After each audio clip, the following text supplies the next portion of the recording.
Yeah, I hope everyone can hear us. We have a different setup today, so I want to make sure that everything's cool. Let me just come in here as well. So, how's your day been, Amanda? Um, Interesting, I guess. I've just felt a lot of physical pressure today Yeah. in the body. So, yeah, just sitting with it, being with it, trying to give it space. Wow, there are kids. Yeah, While they jump on me. yeah, Yeah, yeah. so It's there's been that. well, I mean, that's really along the theme of what we wanted to talk about today, actually. Because really you were faced with this intense challenge that wanted you to like give it all this healing space, or that something you needed all that, but then there was just kids. There's the pressure of kids and the psychology of pain and children that don't nap some days. Yeah, It can all coincide. yeah. I don't want to give you any space. So, I don't know. I mean, what have you found in terms of what helps work through that kind of impossible seeming dilemma? I don't know. I mean, every time it's something different, or it's a combination of things. Um, Sometimes it's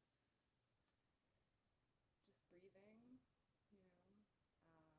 A lot of the times it's essential oils. Um, Yeah. just when you know where you want to be, but there's just like still some stagnation there, and it really can just like help get over that hurdle, or not. And sometimes you just end up yelling. Yeah, yeah, for sure. Losing your cool and then realizing, Oh, is oh, there no sound? Do we have sound problems? Oh, okay, hold on, let me see.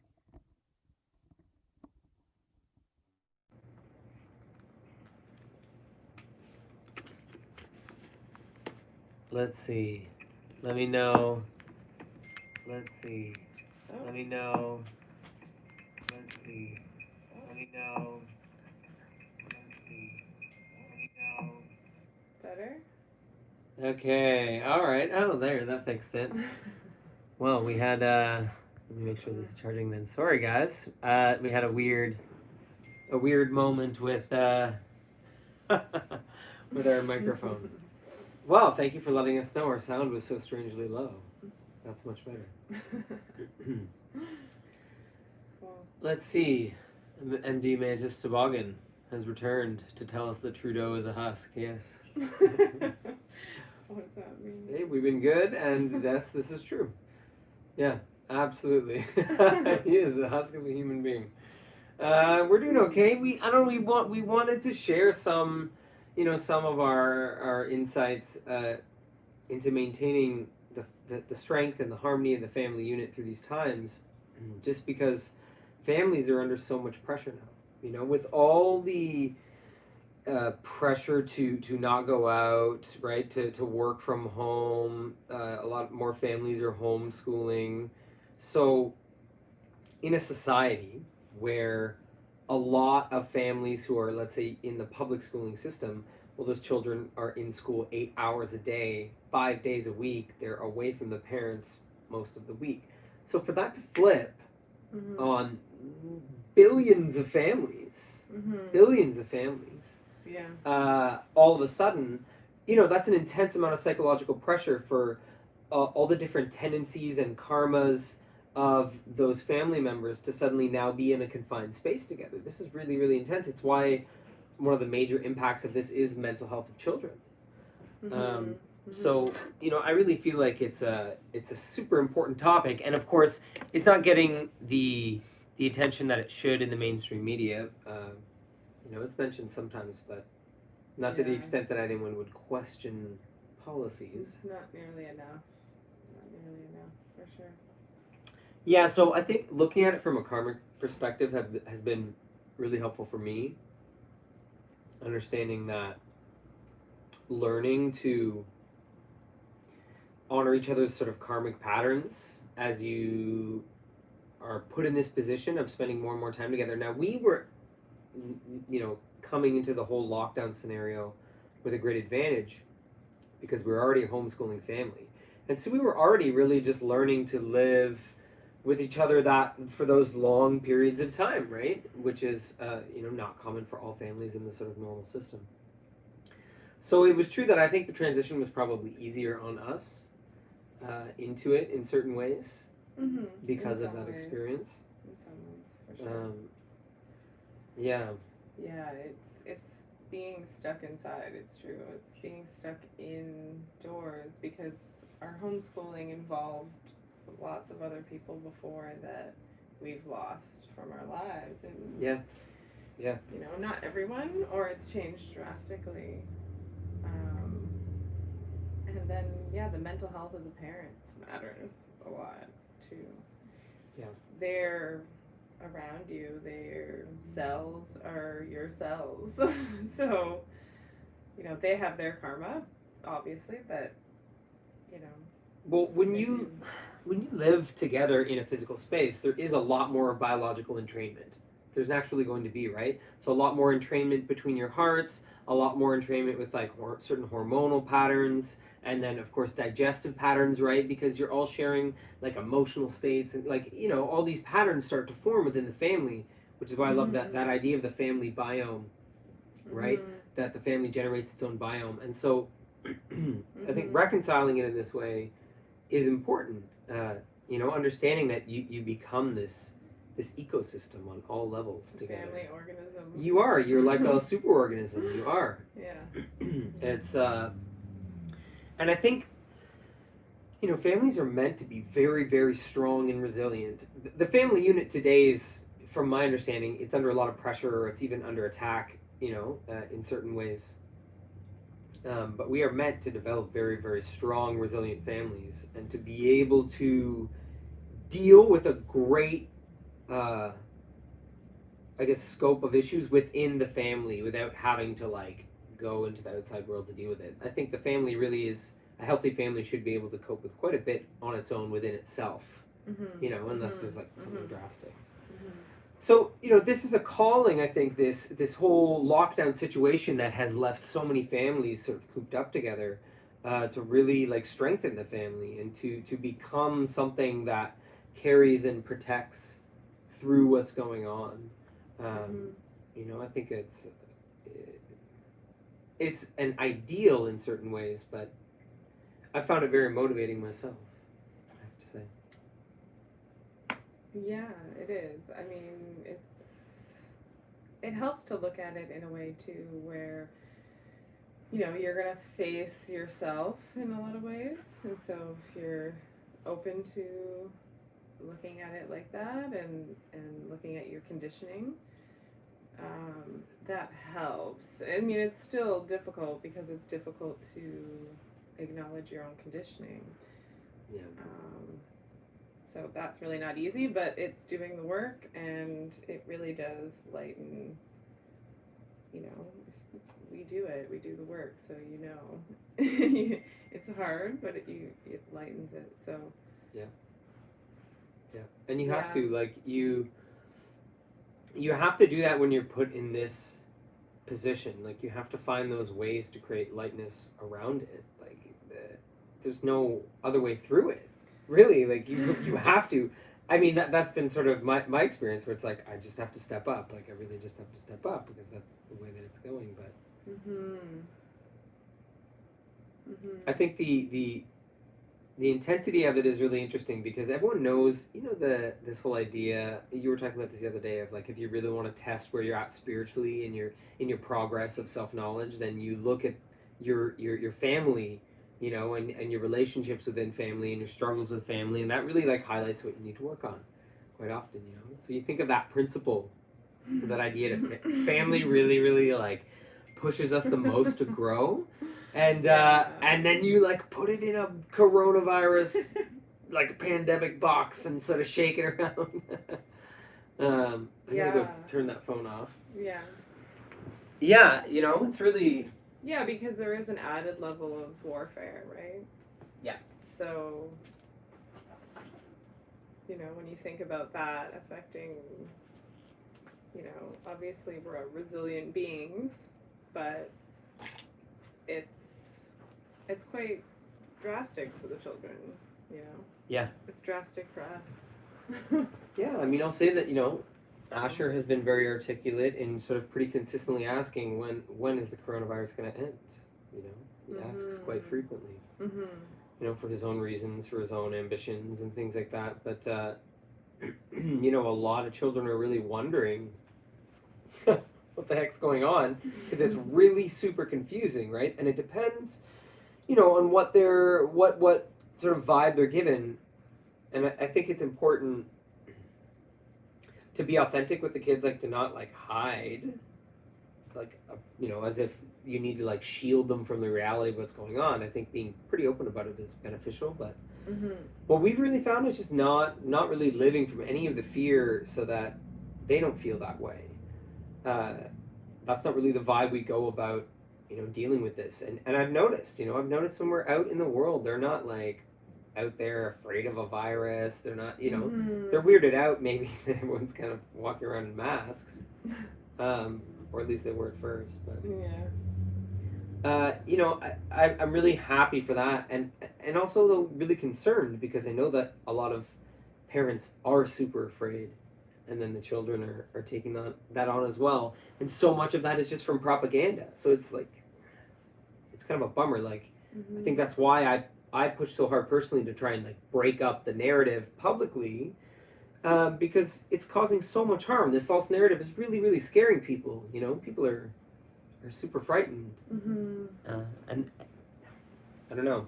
Yeah. It's a test of those tools, and it's like, Marianne was just saying that, some people are really struggling to step up, and this is where we're causing like more abuse and more struggles within the family. True. Yeah. And that's especially hard because, a lot of the resources that would have dealt with that before, they've fallen away. And I think, it's another way that it shows the cracks in the system that were existing, the things that were very, very flimsy, that weren't really there to support. So, if we're going to have to rebuild this society, if we're going to have to, do a great awakening instead of a great reset, and sort of shift the timeline, I mean, how do we even begin to build, resources for the vulnerable, like, that are more rock solid, that can survive a pandemic? Like, how do you even do that? I'll admit, I don't know. I don't know. It's hard enough to maintain normally. Yeah. So, what do you have in the diffuser today? I went for ylang ylang. Ylang ylang, lime, and peppermint, and of course frankincense. Okay. My favorite. That's so the good. king of oils. Always have to have it around. Well, so we've been playing around with those aura sprays as well, which was kind of fun. Yeah, we've been thinking of more ways. Like, at least for me, it really makes sense to add a lot more ritual to our days, especially when we're inside. Yeah. A lot.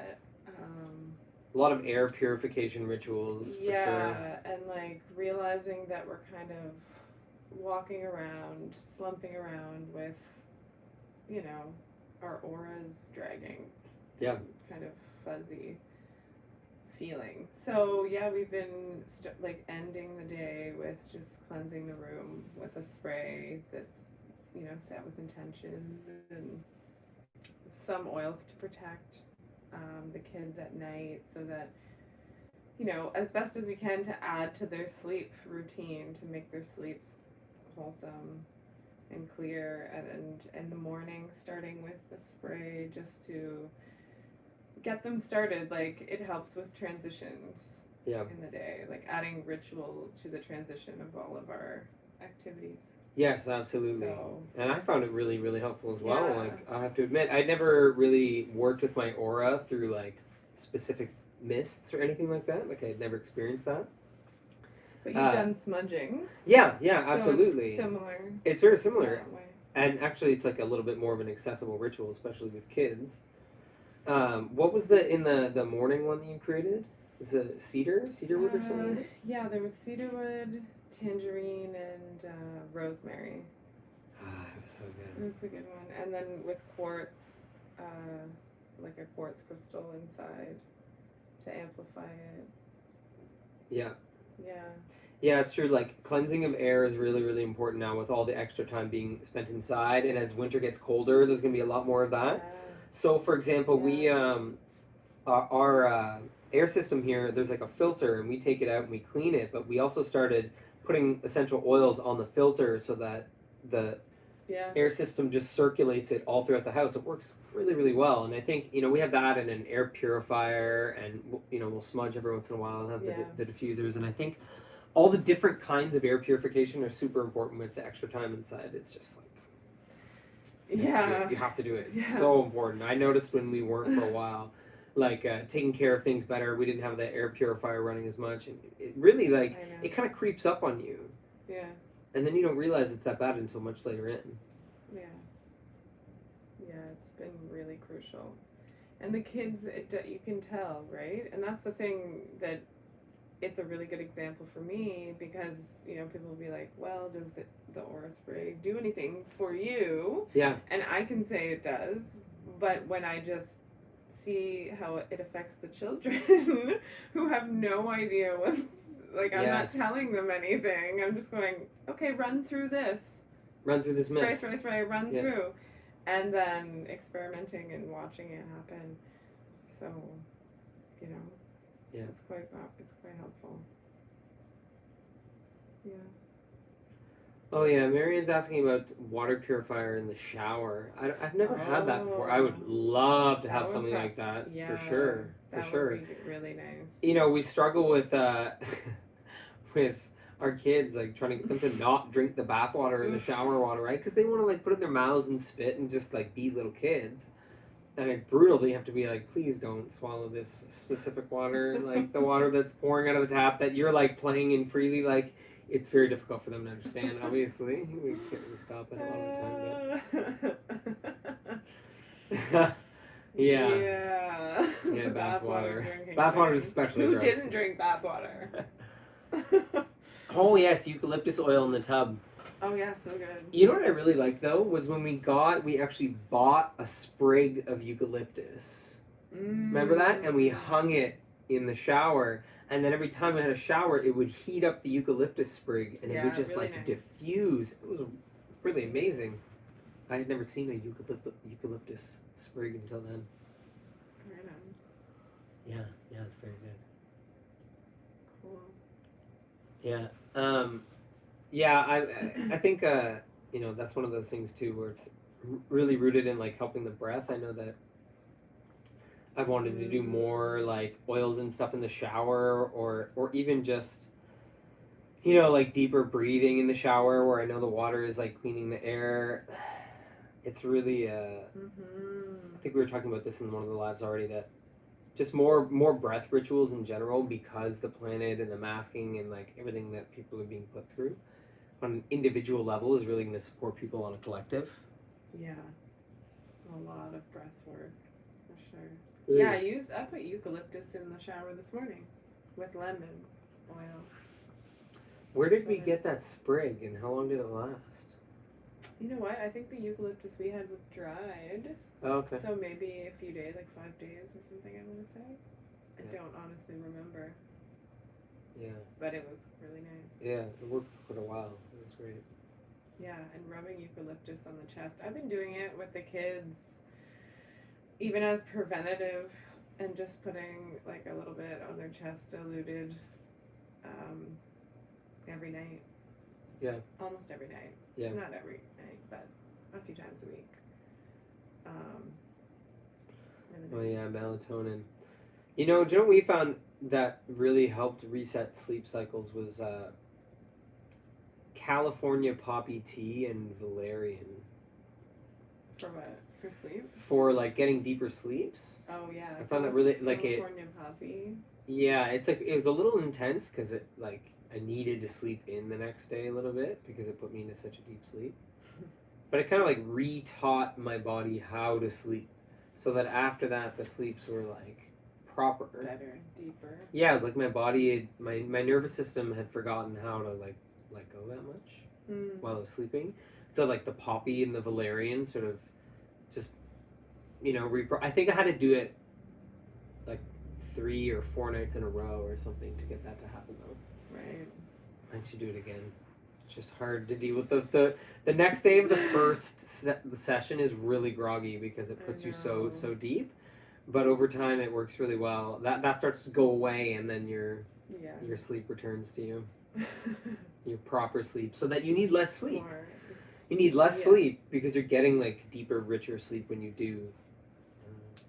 That's probably one of the reasons why I'm always wanting to sleep in because my sleep's so crummy. I don't think I've tried valerian. I mix them. I would do them both together. Cool. Oh, John D'Souza advocates bathing in the dark. Oh, nice. It's nice. I do that a lot. I used to do that every morning. It was a thing. So what is it? Like a sensory thing? Deprivation?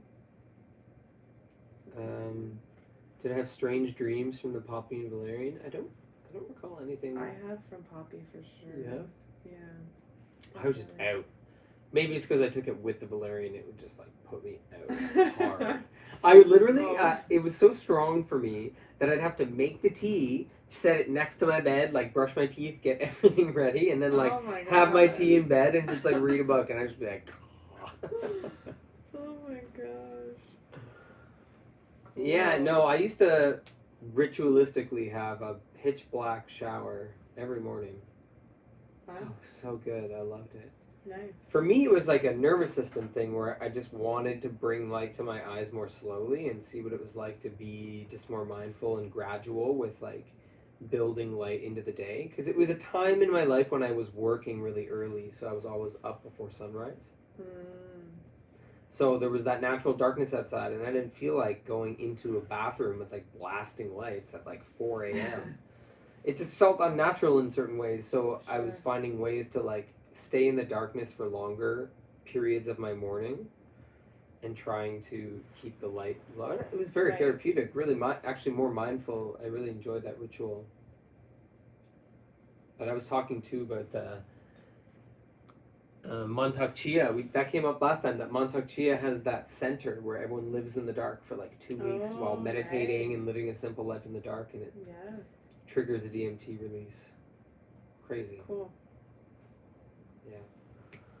Right on.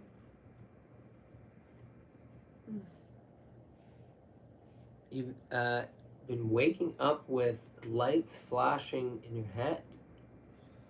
So strong you thought it was a police car. Wow. Ooh, that's intense. That's really intense. Yeah, flashes. I've definitely had all kinds of weird flash moments for sure. Recently? But they're colors. Oh. It's more like a reddish color. Interesting. Yeah, it could be pineal. It could be pineal for sure. Right. Yeah. So, what else have you found in terms of resources people are sharing to support like families and children right now? Have you seen much that people are offering?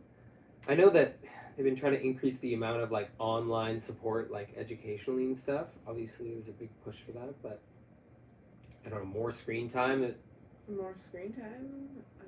It's not really a huge help, I guess. Like, no, I just mean the number of resources increasing for kids online. You're like, yeah, but I still have a limit of screen time that I'd like to maintain to a certain extent. But yeah. No, it's just definitely trickier with not the same community that you had before, just because it has to be. Yeah. So it is hard to watch the kids like miss those things, Absolutely. Asher wants to go to the arcade. And a play place. Although there might be one outside of Toronto that's It's open. possible if we go outside the city. Yeah, it's funny So here in Toronto that it's all locked down, but you could drive like 30 minutes, and there are things open. yeah, It's pretty ridiculous. But people are calling it out. I've seen lots of people be critical of it online, which is good, I guess. yes, books are so good. Yeah, We definitely do trying a to lot. increase the book intake, Yeah, especially like for the kids, yeah, and that's been yeah. actually really helpful. It's quite good. We actually, yeah, we're going to, I think, maybe get some Tuttle Twins. Tuttle Twins, Books yes. Oh my for gosh. to start reading to Asher. Well, to read to both, I guess. But If you don't know about Tuttle Twins, look them up. For they create children's literature, and it's like woke children's literature. It's really, really unique. yeah, They've created content that's about teaching children about self sufficiency and small government, justice, law. Lots of very very cool. interesting topics like dealt with in a really responsible way. I highly recommend it. Yeah. Yeah, California. California does seem to be the worst. I'm really glad I'm not in California. I'm not gonna lie. It's pretty real there. Newsom's getting pretty crazy there. Oh my gosh. I don't know. Ah, yes, you're a conscious parenting coach. Ah, yes. I believe this has come up Cool. before. That's such a great service. Yeah, that's one thing. Oh, that's a good resource. I'm sure. I mean, you're offering something that people really really need right now, so it's a good time to be doing that. Yeah, it's a good time to build those skills if if those parents are interested. Yeah. It's definitely needed. It's definitely needed. It's a lot to do. Yeah, I'll say that one of the main things that's really emphasized for me in terms of, it just putting more pressure on us mentally, so that, it's harder to be more mindful, and it's like there's so much more self regulation that you end up having to exercise, Mm-hmm. and it's really emphasized more of like what you do after the mistakes than the mistake itself, like focusing way more on that.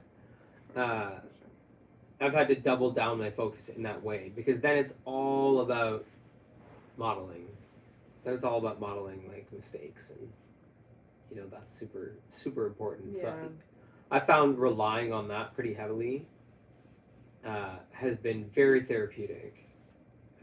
Yeah, I mean, it helps show that, you're not afraid to admit that you're wrong, and, even if you still feel ashamed in that moment, you can still be like, yeah, I still feel that as an adult. Yeah. Sometimes before it passes through. Um, you know, being open but very simple with what's going on with them, I find helps a lot because of their age too. Like we don't want to hide our emotions. They know, they sense what's going on. They're very intuitive. So like not pretending that everything's okay when it's not okay. Yeah, because I remember I experienced that a lot growing up. Yeah. So you're confused because your parents are like everything's fine, and then they're having panic attacks or yelling at you constantly, and it's very confusing, and your trust gets damaged. Yeah. I think.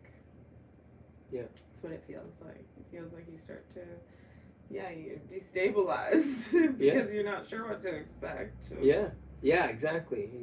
There's kind of like a split going on, and you don't know what to do with it. Yeah.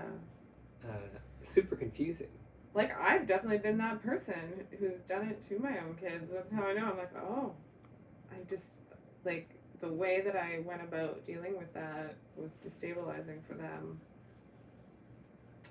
Yeah. So, Yeah. That's my conditioning. No, it's hard. It's hard to reconcile.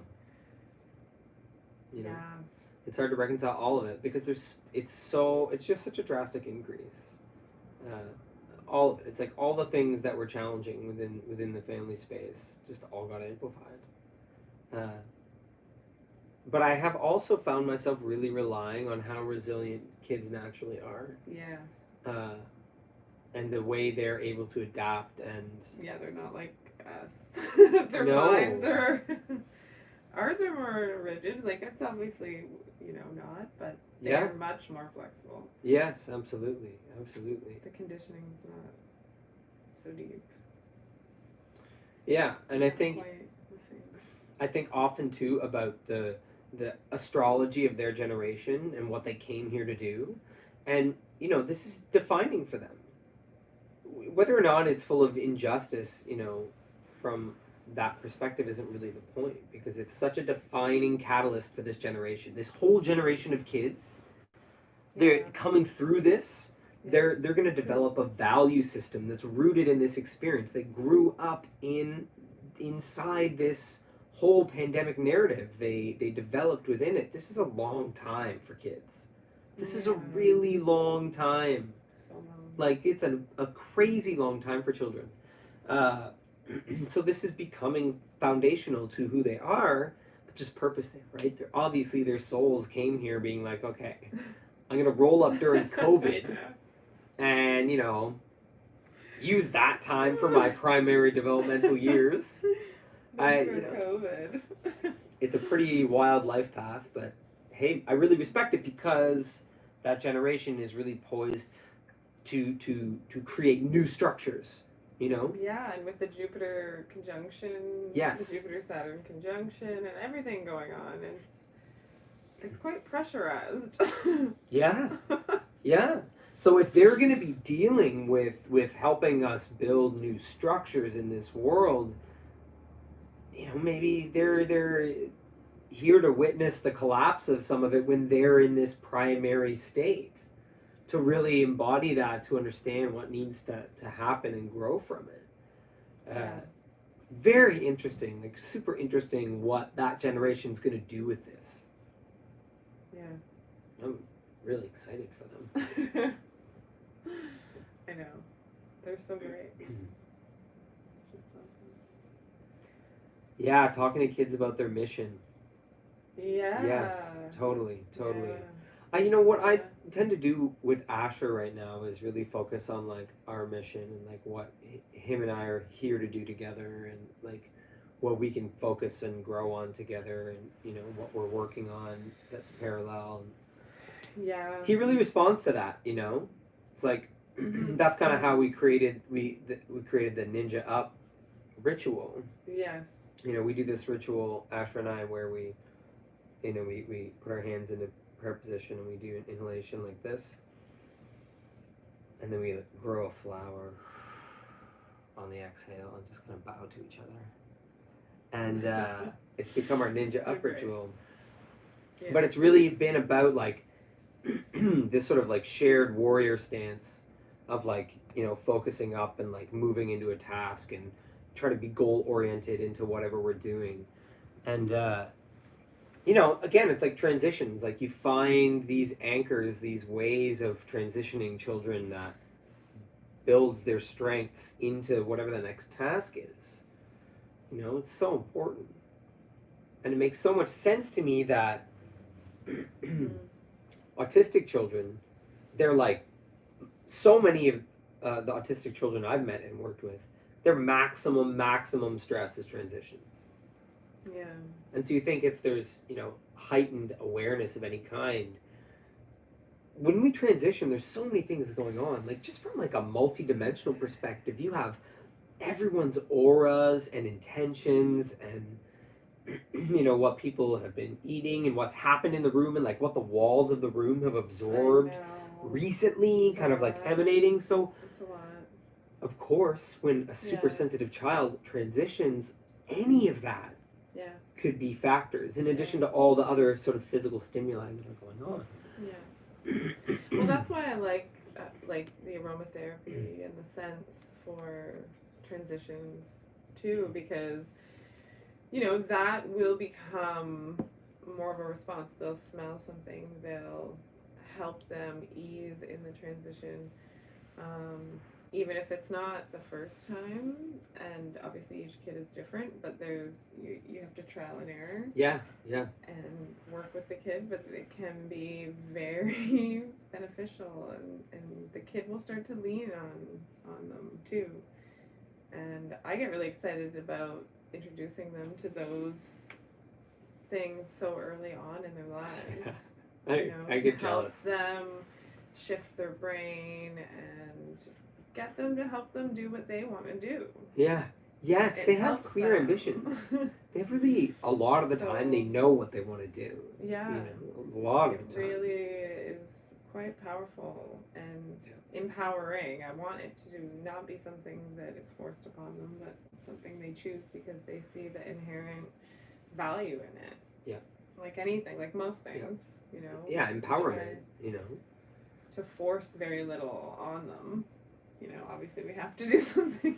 Sometimes you do have to be forceful, and that's just, But you know, children are going to lack boundaries because they're children. And so if you don't put yeah, up boundaries, they don't know what boundaries are. I mean, you know, that to me is my understanding of discipline. It's really just related to boundaries, right. internal boundaries and external boundaries, right? Right. So, like within yourself, how you manage, you know.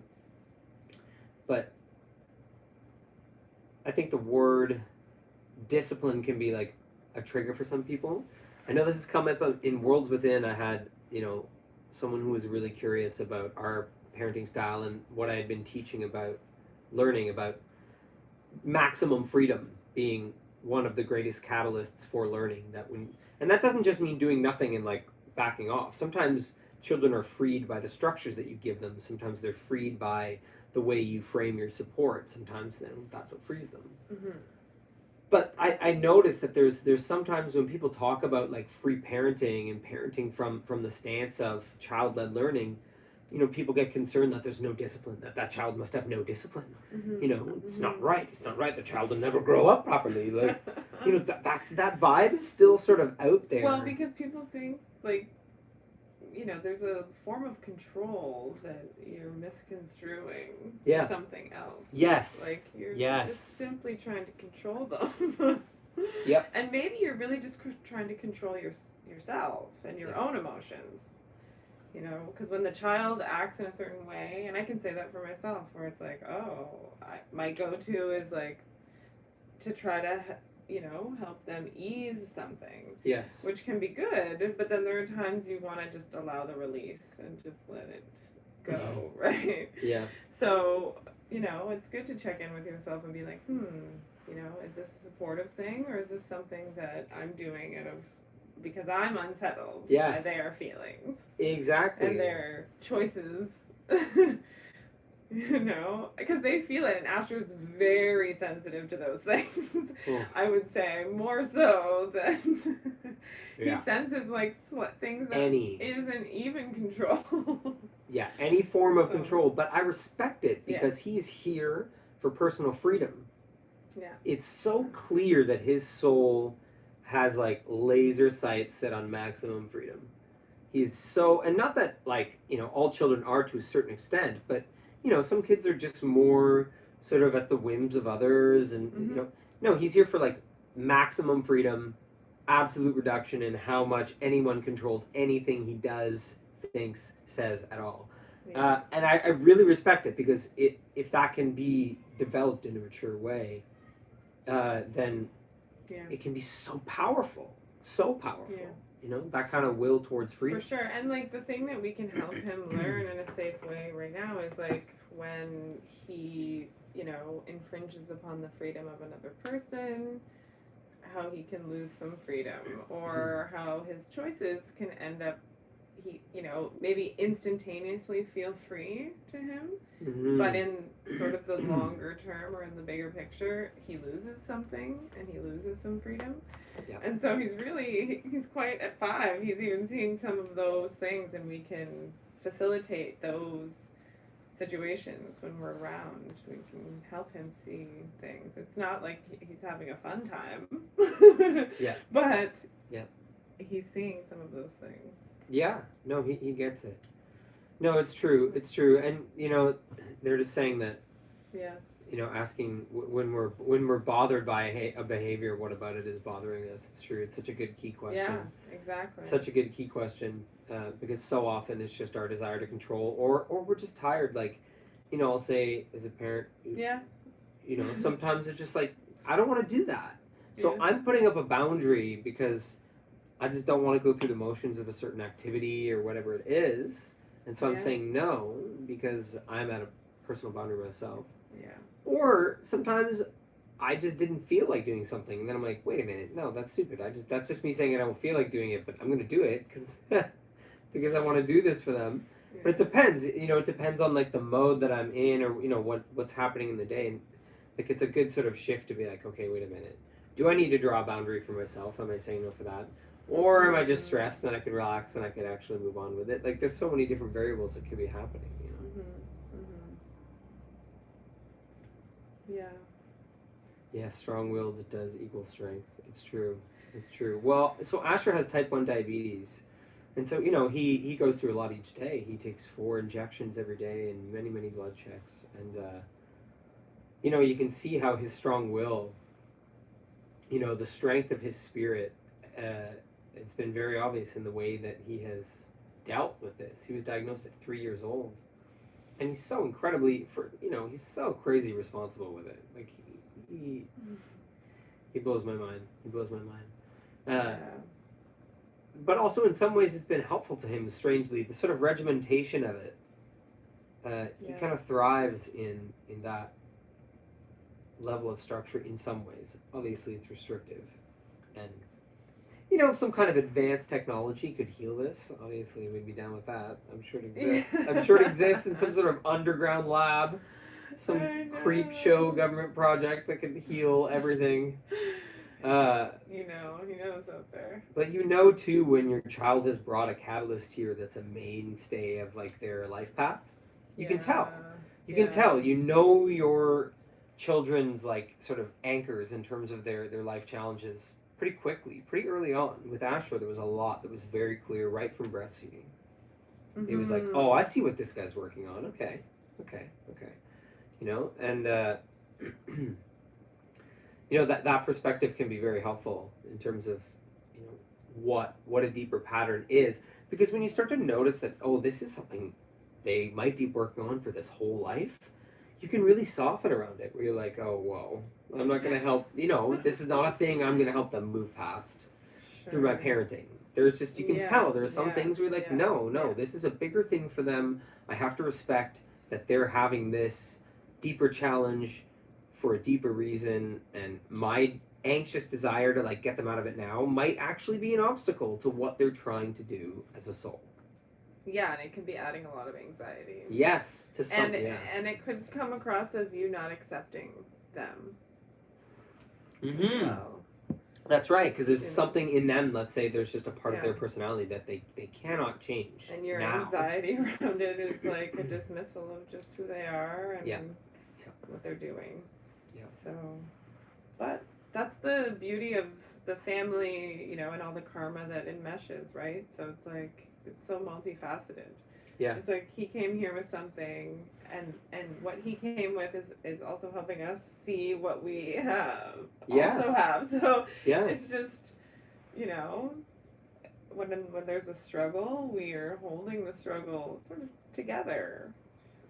I really believe the family unit is a vehicle for spiritual evolution, or that it can be. That structure, that fundamental evolutionary sort of, I don't know, that there's something in nature that utilizes the family unit as something that can be a stable mechanism to transmute life into wisdom. Especially if a family learns to pass that on intergenerationally, then it becomes extremely powerful. When families can use lines of knowledge to grow wisdom, I mean, this is an incredible thing. It's something that's been destroyed, purposefully in our modern culture. But the family's ability to retain and to sort of curate wisdom and then pass that on, it's so important, and we need that back. Like, humanity needs that. We've lost so much spiritual wisdom because of the failing family unit, because of its integrity being lost and its stability being lost and its coherence being lost. So as that starts to come back online, there's going to be like an uptick in the amount of wisdom that's retained and then like passed on. Like, I think humanity can progress very quickly, exponentially, by healing the family unit. I think it will be a huge leap forward. Mm-hmm. Yeah. Yeah, for sure. Well, let's see if there's any more questions, and we'll start to wrap things up. Yes, seeing children as souls. It's true. It's true. So important to regularly come back to that. And I find That's true. talking to them about it is an interesting thing too. And talking to Asher about past lives and living in a body and living in other bodies, and it's very clear he has past lives as a soldier, that he was in a lot of wars. Like we found that in his chart. We were like, okay, yeah. And you read a chart and you're like, whatever, I don't know if that's true. Let's still wait and be with the being to let them show us what's really going on. Yeah. But it really was confirmed. But that was helpful. Man, do I ever recommend people getting birth charts for their children early on? Very helpful. So helpful. We were able to hold so much more compassion and patience for certain challenging aspects. Mm-hmm. Mm-hmm. Well, everyone, I think that's about all we have to give today. Unless anyone has any other questions, we have a link in the description of the video to hook up with our services in terms of essential oils and some wellness counseling and things like that. So check out the link in the Like a video. monkey. He's looking at you so sweetly. Hi. Sorry to interrupt you. I just had to say that. He's our cat. He's not doing too well, so. Yeah, he's kind of sick. It's so nice to see him. He just joined, so it must be all the good vibes or something. The good resonance, you might say. Maybe. He needs to be cleaned up. Oh, I gotta wipe his face. But yes. Yeah, we are really grateful for guests coming and hanging out with us. Thanks for listening. Thanks for contributing and sharing and helping us build this and offer it to the community. Nice. Yeah, really grateful. Every time. We look forward to seeing everyone next week. Cool. Good night, everyone.